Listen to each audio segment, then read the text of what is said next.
Welcome to Indie Film Forum. I'm your host, Kalpana Biswas.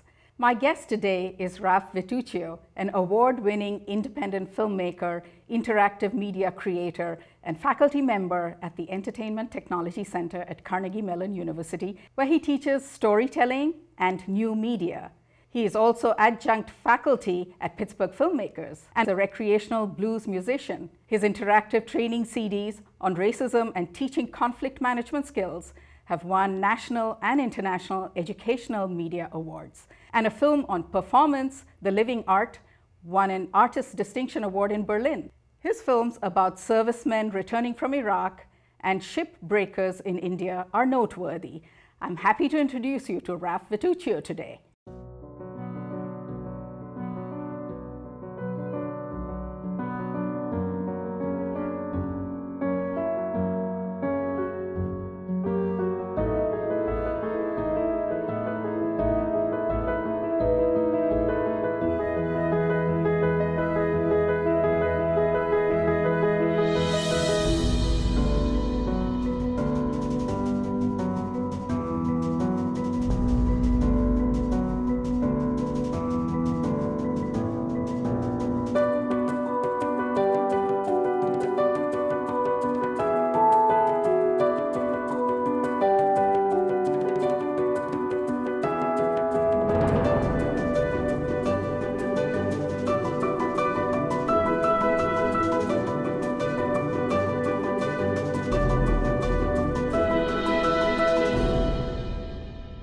Welcome to Indie Film Forum, Ralph. Did you always want to be a filmmaker? I don't think I've always wanted to be a filmmaker, but I always had an interest in films. I was a TV addict, so I was always watching movies. I always loved movies, and I'd watch them with my family and my sister and my brother, and I'd always be pointing things out, like in old westerns when the guy was riding on a horse. He really wasn't the close-ups, and they have like.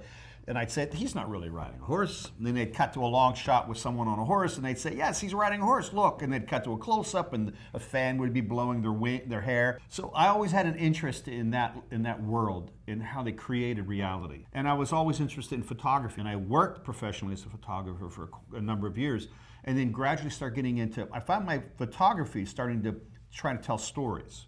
I was influenced by a photographer named Dwayne Michaels. And he would have 4, 5, 6 panels telling stories with captions on them. And I find it was just a natural move to move into filmmaking. I've heard a lot of documentarians say that this whole concept of being able to frame a picture, this whole sort of discipline as a photographer seems to help them when they're making films. Oh, absolutely, absolutely. I mean, what you said is exactly true.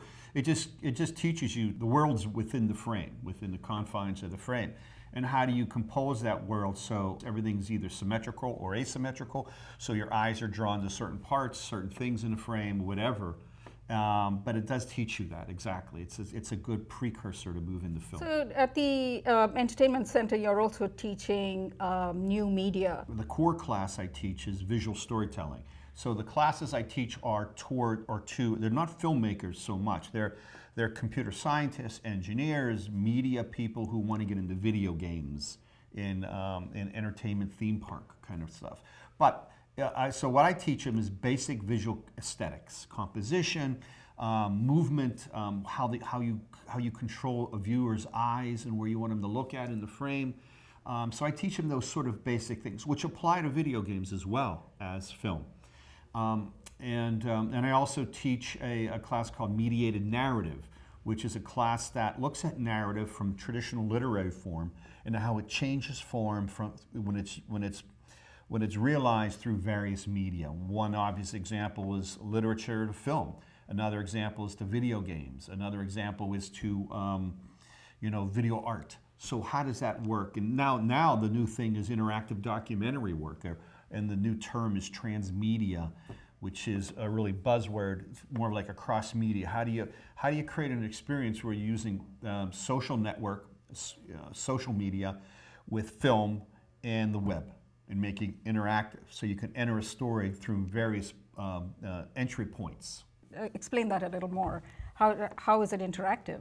Well, it's interactive because you can choose what you want to look at any given time. So it's almost like storytelling through database management in a way. I mean, if you think of film's a database management system when you're in editing, right? You have all these clips, and you have to pick which clips to put in order to tell the story. But those are your ideas, and you're putting those in order the way the director wants them in order, the way you want to tell the story. But in a more of an interactive system, you can pick those data clips, those points of entry at your will, and enter into any kind of story you want at any given time. So you have these sort of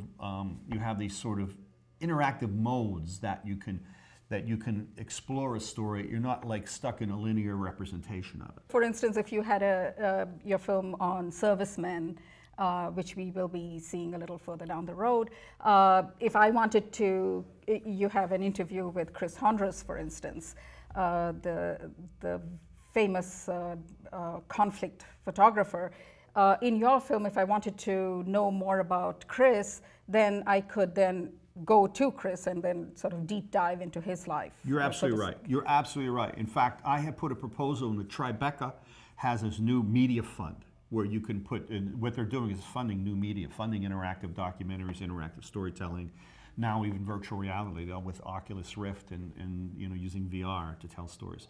And that's exactly what I was going to do with In-Service. I was going to use it as an interactive point, as an interactive story, try to develop it into an interactive web. The main reason was to look at post-traumatic stress and look at and interview a number of experts in the area and talk about it that way, but I didn't get funded. So In-Service, what was that experience like? You were not in service.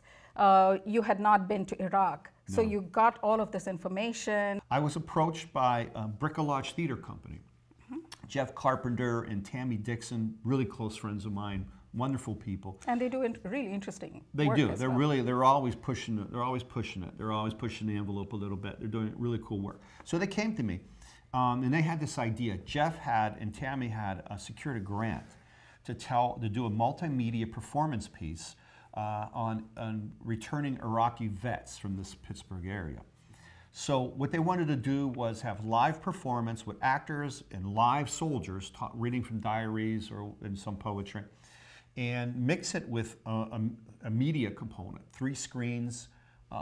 And so they approached me about working with them in developing this and creating this sort of this visual sort of space for their actors to act in.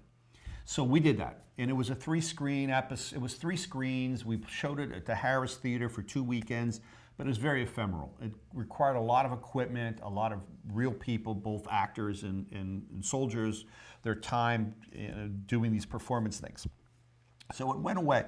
But in creating that piece, I worked with a lot of the footage, and the footage was just phenomenal. So I proposed that this should be a documentary out of this as well. Well, I'd like to take a look at that film. Let's go to it.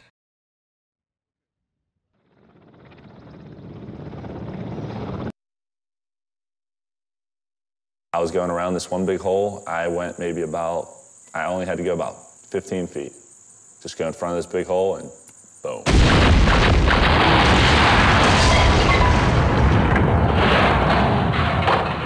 I got blown up. I got knocked out. I can tell you this part, but the only reason why is because a couple of my buddies told it to me. 2 buddies pulled me from the vehicle because I was a bigger guy then. I was in Iraq, I was 230. That's all you do is lift. That's all you do over there, is lift and work out. But I was 230, and with all my body armor on, I was about 300 pounds. So my buddies pulled me out of the vehicle, dragged me off the side of the road, put tourniquets on my legs, my leg, and I came back after that. My buddy was like, James, that had to have hurt because as soon as we tightened the tourniquet, you woke right up. I was like, it probably did hurt. My leg was shattered. They were gonna try to save my foot, but what ended up happening was they took my buddy in to amputate his arm because when the vehicle got blown up, it flipped, landed upside down. He was the turret gunner, and it landed right below the shoulder and smashed his arm, actually cut clean through it like butter. And there was no question. They took his arm off, and they came back out, and they're like, James, your foot was blue. Like, circulation was gone. So took me in, amputated me, and then I woke up in Germany after that. They said, because they gave me anesthesia, knocked me out. I woke up in Germany. And the first question I asked was, do I still have my right leg? I looked at the nurse square in her face. It's like, I told her, I was like, my right leg hurts so bad. Like, do I still have my right leg? She paused, kind of like was hesitant, looked me back and said no, and I lost it. I lost it after that. I just started freaking just let loose. Because I think that was the first instance I realized that I actually lost my leg. So, I mean, it was one of those things I knew what happened, but at the same time, I kind of didn't know. It was like, was it a dream or wasn't it a dream?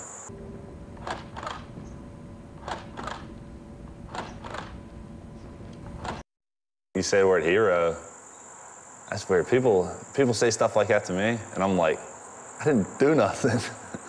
I'm one of those guys, spotlight's on me, but it's like, okay, I'll take it, but I really believe I just did what I was supposed to do. I consider my brother one just because he's doing what I didn't do. I tried college, wasn't for me. Well, he's succeeding at college. I'm like, sweet. So, I mean, everybody got their own different styles of them. I mean, my parents got divorced and mom took care of me and my brother, and I'd consider her one just because, and she's still freaking trucking along being a workaholic. To me, like, a hero is just somebody who gives up their life, whether it's, literally giving up your life or just, going over there to fight for, whatever kind of rights here, whatever exactly we're fighting for, which I really don't know. But to me, I don't know, that's a hero. Like, that's why I joined the military, was to like pay respects back to people who did it for me when they were my age, and I look at them as being heroes. We kind of walked down this dark corridor, turned the corner, and walked into this little room that was, 8 by 10, 10 by 12, something like that, and there was Saddam sitting on a cot as we kind of shuffled in. One of the Iraqis, a guy by the name of Muaffaq al-Rabai, who's now the national security advisor to the prime minister, went off, just shouting at him, like, how could you, you devil, this kind of thing. And Saddam looked to be a bit nervous, but also defiant at the same time. He listened to this ranting for a while and then responded in kind. Immediately looked for ways to split the Iraqis off one from another. There's a guy, Adnan Pachachi, who had been a member of the government back in the 60s. At one point, he had written an article about how Kuwait was the 18th province of Iraq. So they were asking, why did you invade Kuwait back in the first Gulf War? And Saddam said, well, Dr. Adnan, you agree with me. It's part of Iraq. And Pachachi's face, I just remember, just was totally red as he got very angry with Saddam. What most struck me was the first question that was asked of Saddam was by Adil Mehdi, this Shia. And his first question was, why did you attack your people in Halabja? Saddam's answer was just very clear. He said, well, they were traitors. They deserved to die.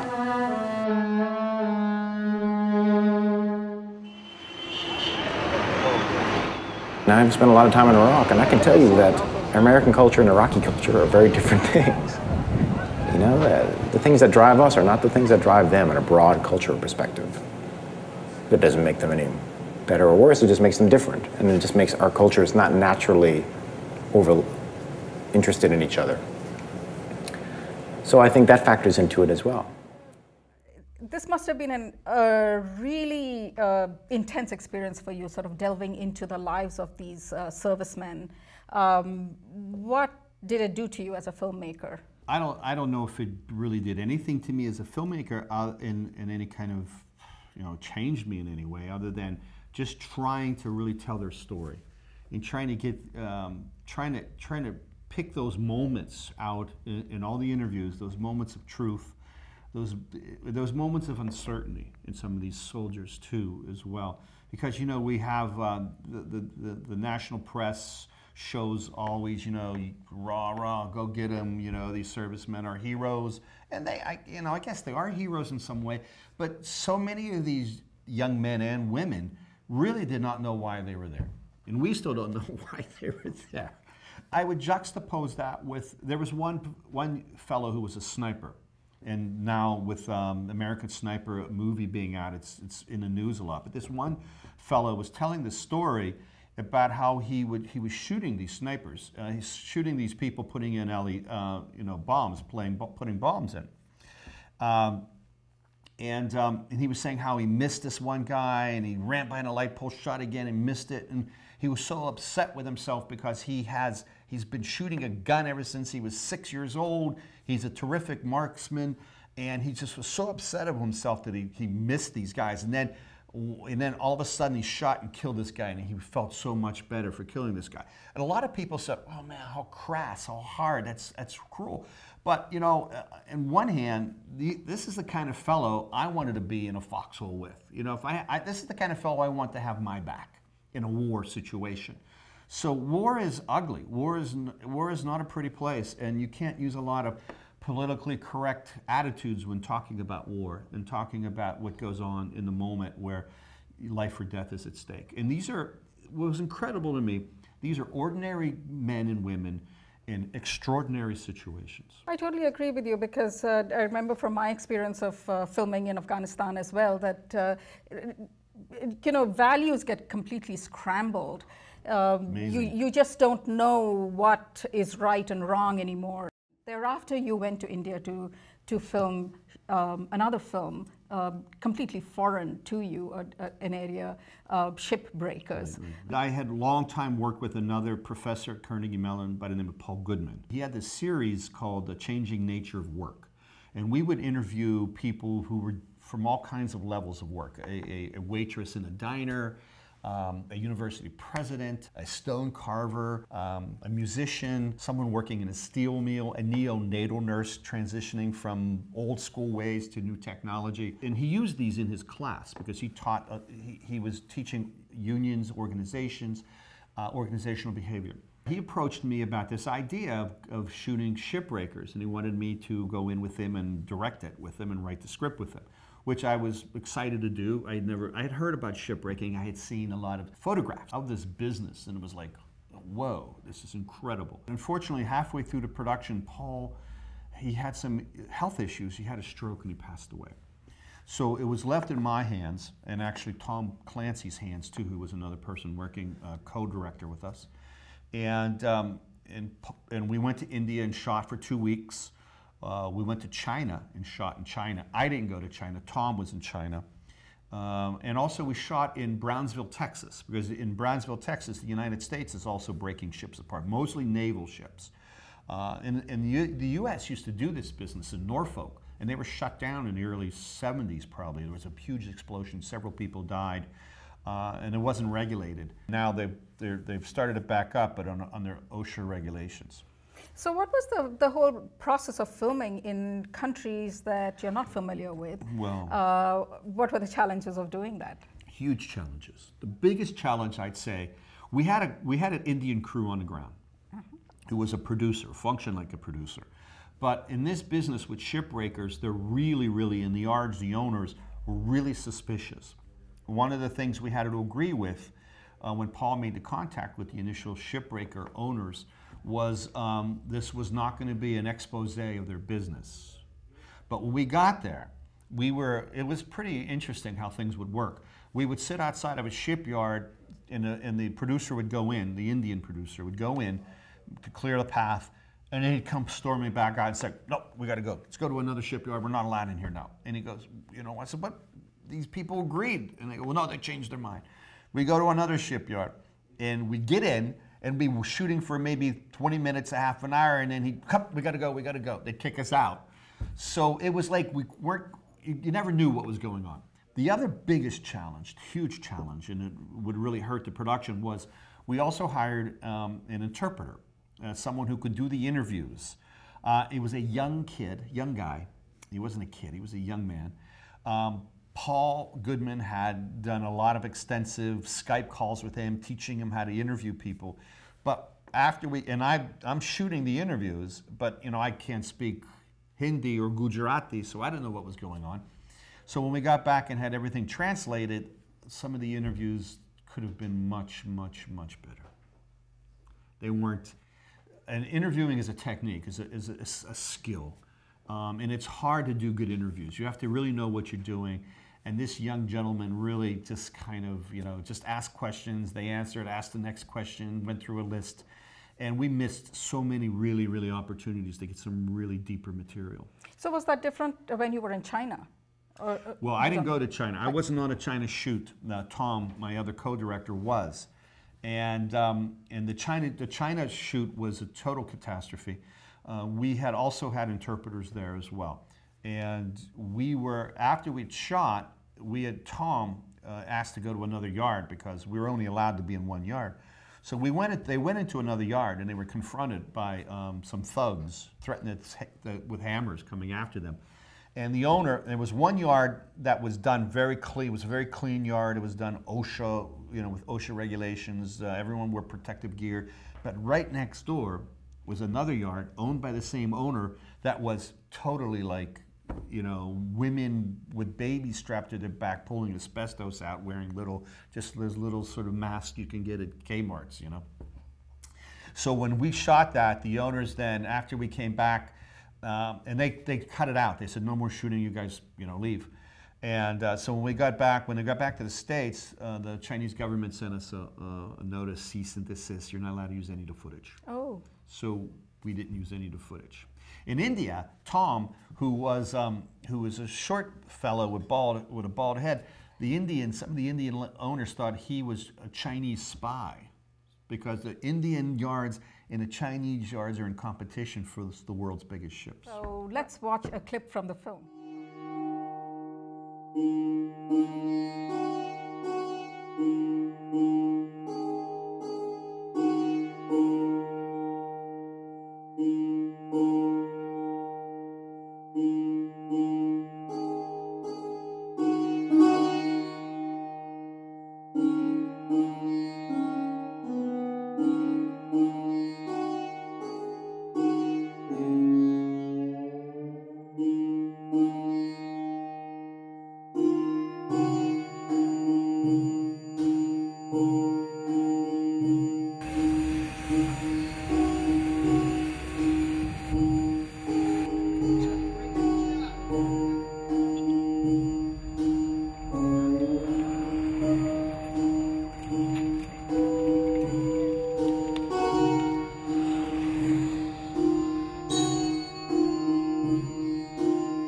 They call it the graveyard of ships.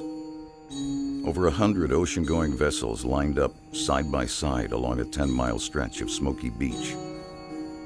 It's large enough to be seen from space, but few people have even heard of it, let alone seen it.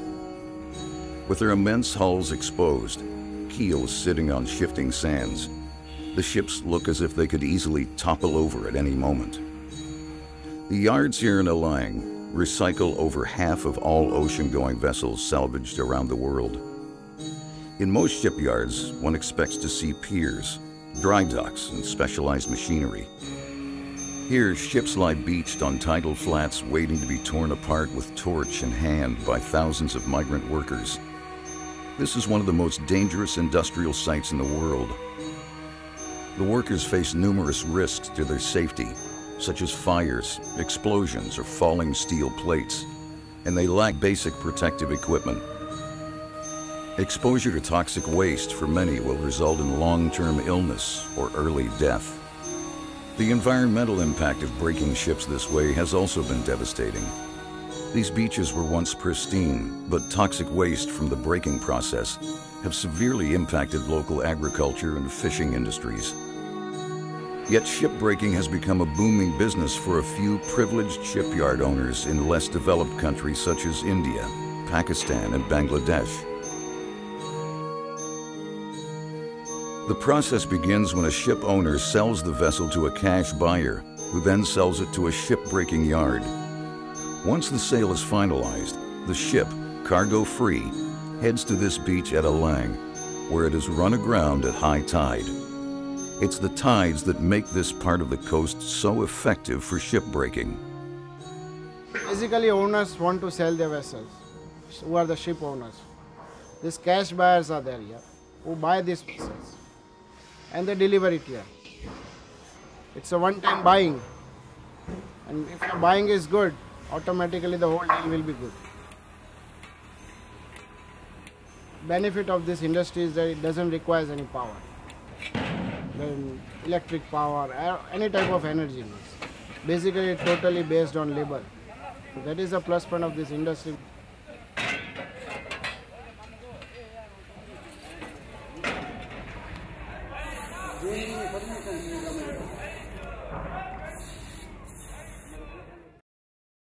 The Shipbreakers, I thought, was a very complicated film to make. Fascinating, the whole process of actually breaking down the ships the way we see these people doing, almost with their bare hands. Talk about the whole process. That was the initial idea for doing the film, was that Paul Goodman, being an organizational psychologist, his whole idea was primarily to look at the process, how this comes about, what type of organization runs something this large, and how do they go about doing it? How do the rules break down? So, but we couldn't find the story because maybe it was interesting for 15 minutes, 20 minutes, but to an engineer maybe. It didn't hold your attention. So unfortunately, and I mentioned earlier, Paul had some health issues and had a stroke in the middle of the production and passed away. When I took over the script, Tom and I realized one of the biggest problems we had was it really didn't address the environmental issues and the human rights abuses.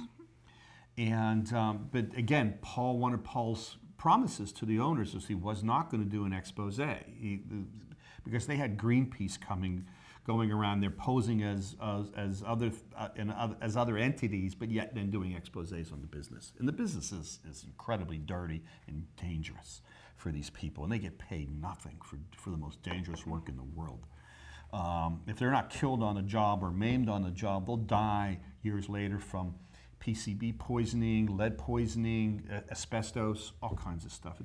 Something happened. It really was really fortunate for us. We got a call from an NGO group in Brussels called the Shipbreaking Platform. They had got hold of what we were doing, and they asked us to come to Brussels to the European Parliament to talk. They were having a big conference on shipbreaking and the rules and how to change the rules. So they asked Tom and I to come to show what we had done in shipbreaking. So when we went there, we were able then to get some interviews with some human rights experts and some environmental experts. And that put the story all in perspective. We were able to use those interviews then to go into that area of where the human rights abuses were occurring and the environmental issues were occurring. Well, when, the 101s on documentary filmmaking has it that you have to go and find the compelling character. You sort of scope out the scene, find out who your compelling characters are, build them up, tell their stories. Were you able to follow that kind of pattern, or was it just whatever you could get? We weren't able to follow that pattern. And we tried to do this, to single out a couple individuals and follow them back to their hovels. They lived in hovels, really huts put up, by cardboard huts. But no one was willing to do that. They were all afraid. All the interviews we did, if you notice in some of the interviews, there's a person standing alongside wearing clean clothes. You could tell who was wearing clean clothes was someone that was, had something to do with the owner. And they were always standing alongside with their arms folded, listening intently. And if you notice a lot of interviews, they'd glance over to this person to make sure that. So they were all really cautious of what they said. Most of them. Some of them were open, a little bit more open, and it would have surprised me. So we could never follow an individual through the process. There was always being thrown roadblocks up, and that was a problem. Very informative, fascinating. So thank you very much, Ralph. And thank you for watching Indie Film Forum. I'm Kalpana Biswas. See you next time.